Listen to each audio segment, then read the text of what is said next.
병실의 불은 희미하게 낮춰져 있었고 기계음만이 규칙적으로 공간을 채우고 있었다. 이지혁은 눈을 뜬 채 천장을 바라보고 있었다. 잠들어 있던 건 아니었다. 그저 눈을 감을 용기가 없었을 뿐이다. 의사의 말은 짧았고 담담했다. 이번 고비가 마지막이 될 수도 있습니다. 지은호는 그 말을 듣는 순간 발밑이 꺼지는 느낌이 들었다. 소리도 눈물도 나오지 않았다. 다만 심장이 한번 크게 내려앉았다. 나 아직 할 말 많아. 지혁은 은호의 손을 꼭 잡으며 말했다. 지금 말 안 하면 못할 것 같아서. 은호는 고개를 끄덕였지만 눈은 끝내 지혁을 제대로 보지 못했다. 지금 이 얼굴을 똑바로 보면 다시는 웃을 수 없을 것 같았기 때문이다. 그 시각 박진석의 집 고성이는 여전히 무릎을 꿇고 있었다. 밤이 깊어도 일어나지 않았다. 여보. 성희의 목소리는 잠겨 있었지만 진석은 그 안에서 여전히 계산을 느꼈다. 이제 와서 여보라는 말 입에 담지 마. 진석은 등을 돌린 채 말했다. 난 내가 무서워서가 아니라 내가 아직도 나를 사람으로 안 본다는 게 더 끔찍해. 성희는 고개를 들었다. 난 살고 싶을 뿐이야. 그래. 너는 항상 살고 싶었지. 그래서 남의 인생을 밟고 올라섰고. 진석의 말은 칼날처럼 정확했다. 성희는 아무 말도 하지 못했다.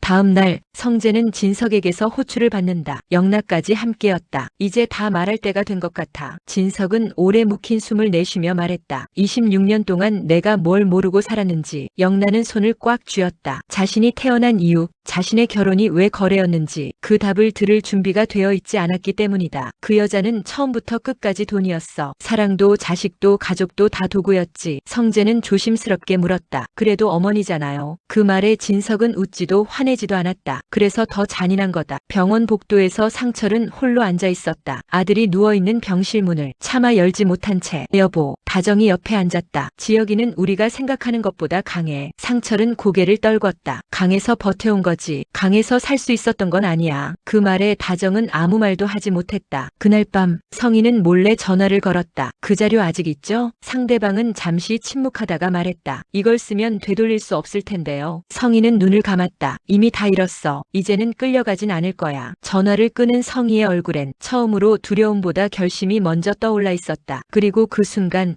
병실 안에서 지혁의 심전도 소리가 잠시 흔들렸다. 새벽 공기는 차가웠다. 지혁은 잠에서 깨어나 은호의 얼굴을 한참 바라보다가 조용히 입을 열었다. 나 있잖아. 응, 살고 싶어. 근데 더 무서운 건 내가 나 없이 살아야 한다는 거야. 은호는 끝내 울음을 터뜨렸다. 그럼 나 혼자 두지 마. 약속은 못해. 지혁은 미소 지었다. 대신 진짜로 사랑했단 건 약속할게. 한편 진석은 성희의 변화를 느끼고 있었다. 너무 조용했고 너무 담담했다. 뭘 꾸미는 거야? 진석의 질문에 성희는 봉투 하나를 내려놓았다. 이혼하자. 뭐? 이건 당신이 나를 끝내게 만들 증거야. 아니면 내가 끝장나는 증거고. 봉투 안을 확인한 진석은 순간 말을 잃었다. 분노도 복수심도 사라졌다. 남은 건 배신감보다 더 깊은 허탈함이었다. 이걸 왜 이제야 내놔? 이제야 내가 버틸 힘이 생겼거든. 성재는 선택의 기로에 서 있었다. 아버지의 편에 설 것인가? 어머니를 완전히 버릴 것인가? 영란은 말했다. 우린 이미 많이 잃었어. 이제라도 진실을 택하자. 병원에서는 긴급 호출이 울린다. 의사들이 뛰어들어가고 은호는 복도에 홀로 남겨진다. 문이 닫히기 직전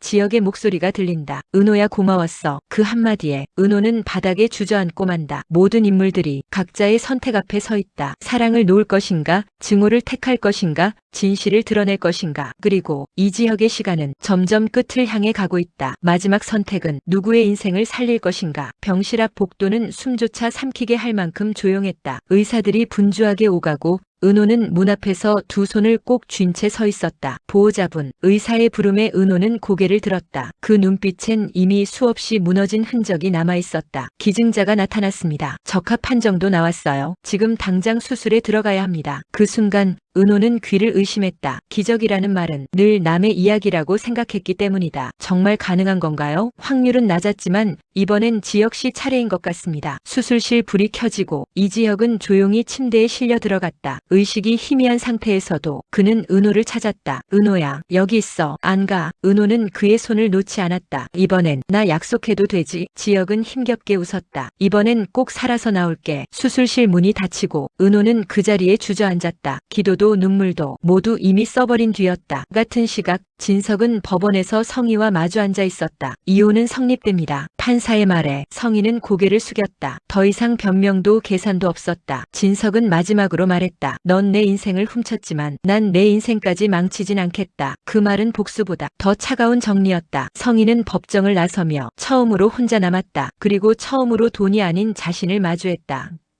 병원 수술실 앞 시간은 끝없이 늘어졌다. 상철은 의자에 앉아 손을 덜덜 떨고 있었고 다정은 그런 그의 손을 감싸주었다. 여보, 이번엔 우리 아들 차례겠지? 성재와 영나도 말없이 그 자리를 지켰다. 누군가의 인생이 지금 이 문 하나에 달려 있었다. 그때 수술실 불이 꺼졌다. 의사가 천천히 걸어 나왔다. 수술 잘 끝났습니다. 지금은 중환자실로 옮겼고 이제는 회복을 기다리시면 됩니다. 순간 아무도 말을 하지 못했다. 그저 서로를 끌어안았다. 이번엔 울음이 절망이 아니라 안도였다. 며칠 후 중환자실, 이지혁은 천천히 눈을 떴다. 가장 먼저 보인 얼굴은 지은호였다. 살았네. 은호는 울면서 웃었다. 이번엔 진짜야. 지혁은 힘겹게 숨을 고르며 말했다. 이번엔 도망 안 갈게. 이번엔 미래 얘기해도 되지. 은호는 고개를 끄덕였다. 몇 달 뒤 지혁은 재활치료를 받으며 천천히 일상으로 돌아오고 있었다. 아직 완벽하진 않았지만 살아갈 시간은 충분히 남아 있었다. 상철과 다정은 아들의 퇴원을 기다리며 처음으로 웃으며 사진을 찍었다. 성재는 회사를 떠나 자신의 방식으로 사업을 시작했고